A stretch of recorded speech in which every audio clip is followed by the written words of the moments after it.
The most dangerous Brazilian in Brazil versus Japan may not touch the ball. He will not be dribbling on the left wing. He will not be wearing the number 10. He retired years ago. His name is Zico. Before Japan had a serious professional league, one of Brazil's greatest footballers moved there. He joined the club that became Kashima Antlers, scored the first hat-trick in J.League history, and helped make Japanese football feel real up close. Then, in 2006, the story became almost too strange. Zico stood on Japan's touchline at the World Cup, trying to beat Brazil. Brazil had Ronaldo, Ronaldinho, Kaká, Robinho, the yellow shirt, and all the old World Cup gravity. Japan had a Brazilian football god as their coach, and one perfect chance to make the story impossible. Keiji Tamada ran through and scored. Japan won. Brazil nil. For 11 minutes, Brazil were losing at the World Cup to a team being led by one of Brazil's own legends. Then Brazil scored 4. The dream lasted long enough to become real, and then Brazil turned it into a lesson. Now, 20 years later, the lesson comes back. Japan are not trying to become Brazil anymore. That is the dangerous part. They are organized, cold, and waiting for the exact moment Brazil's beauty becomes Brazil's risk. One lost ball, one first pass out, one empty space behind the attack. So the question is no longer whether Japan learned from Brazil.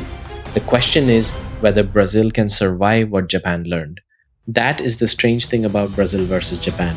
It does not carry the obvious bad blood of Argentina and Uruguay, or the political weight of old European grudges. The connection is quieter, but it may be more interesting. This is a lineage match, because long before Japan became one of the most disciplined, uncomfortable tournament-ready teams in world football, Brazilian football helped light the fuse. Start with Zico. In 1991, Zico came to Japan. Not to a giant, not to a club that the football world already feared. He joined Sumitomo Metal Industries, the club that would become Kashima Antlers. The J.League had not even launched yet. Japanese football was still trying to become fully professional, still trying to build a league that could pull attention away from baseball, still trying to convince the country that football could be more than a school sport, a company team sport, a distant World Cup dream. Then Zico arrived, and the meaning was bigger than minutes. When the J.League opened in 1993, Zico was 40 years old. In Kashima's first league match, he scored 3 goals, the first hat-trick in J.League history. That matters because new leagues need images. They need a moment that says, this is real now. For Japan, one of those images was a Brazilian legend in a red Kashima shirt, showing people what professional football could look like up close. Zico gave Kashima more than goals. He gave them standards, professionalism, technique, expectation, and a sense that a small club did not have to behave like a small club, and Kashima became one of the great powers of Japanese football. That is not just nostalgia. The Japan Football Association later put Zico into its Hall of Fame. The J.League still treats him as one of its foundational legends. His influence became part of the architecture. Years later, the story turned even stranger. The Brazilian who had helped shape one of Japan's biggest clubs became Japan's national team coach. In 2002, Zico took over Japan. In 2004, he won the Asian Cup. In 2006, he took Japan to the World Cup. Then the draw gave him Brazil. Think about how odd that is. Zico standing on the touchline against the country that made him Zico. Japan trying to beat the football culture that had helped teach them. Brazil looking across and seeing one of its own legends in the other technical area. Then Tamada scored. For a few minutes, Japan had the perfect story. That match also showed the old limit. Japan could create the moment. Brazil still controlled the ending. That is the gap this 2026 match is really about. Not the gap between Brazil's history and Japan's history. That will always be enormous. 5 World Cups against none is not a debate. The real question is whether the football gap has narrowed enough that a moment can become a result. Japan are no longer just an inspired football nation. They are a system. They export players into leagues where the game is faster, meaner, and less forgiving.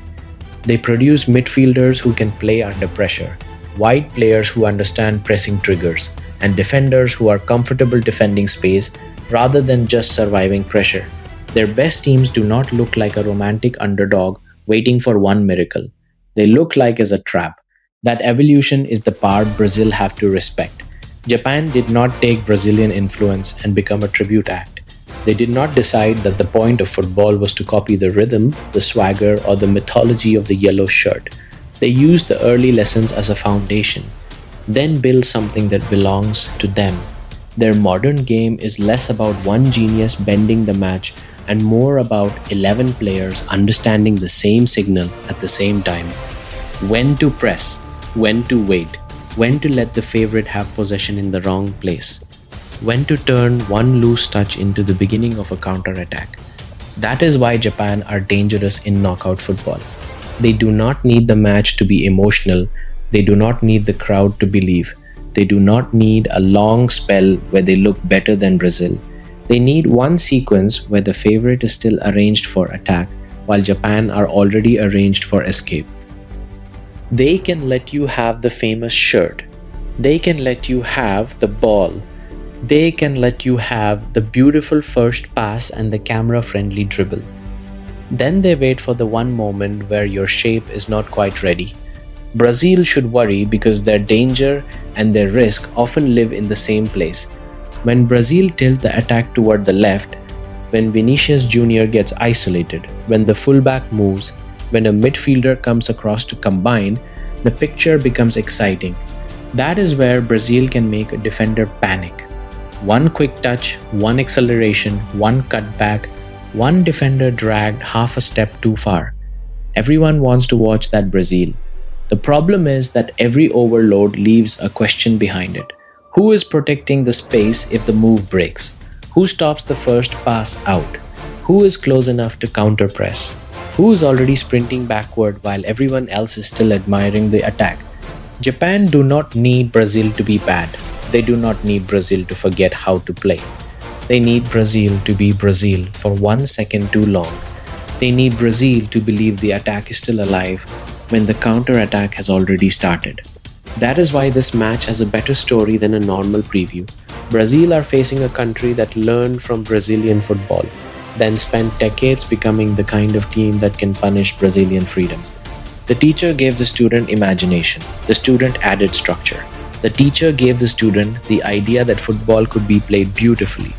The student learned that beauty only survives knockout football if the rest of the team is ready when the ball is lost. Now the two ideas meet. Brazil still have the players who can make a match feel bigger than tactics. That remains Brazil's old advantage. There are moments when no structure saves you from one great Brazilian action. A winger beats two men. A forward arrives half a second early. A shot comes from an angle that did not seem open. Japan cannot turn Brazil into an ordinary team. Nobody can do that completely. But Japan can make Brazil uncomfortable. They can force Brazil's stars to defend the spaces they leave. They can make the match feel less like a show and more like an exam. That is where the old 2006 ghost returns. Back then, Japan scored first and Brazil answered like Brazil. The gap was still obvious. The dream became a lesson. In 2026, the question is whether the lesson has finally changed sides. Japan are not walking into this match as a country dazzled by Brazil. They know the history, the shirt, and what Brazil mean to football. But they also know something else now. They know that the favorite can be stretched. They know that a famous attack can become vulnerable behind the ball. They know that one clean pass after one regain can change the emotional temperature of a knockout match. The longer Brazil fail to turn beauty into control, the more the match becomes exactly the kind of game Japan want. So watch the first Brazilian attack down the left. Watch how many players move toward the ball. Watch where Japan's first outlet is standing. Watch whether Brazil stopped the first pass after the turnover, or whether Japan escaped into the space Brazil just left. That is the match inside the match. Not Brazil's talent against Japan's effort. Not beauty against bravery, but Brazil's old influence against Japan's new identity. A teacher against a student who has stopped copying the lesson. And if Japan knock Brazil out, the story will not just be that Brazil lost to Japan. It will be that Brazil lost to a Japan they helped make possible.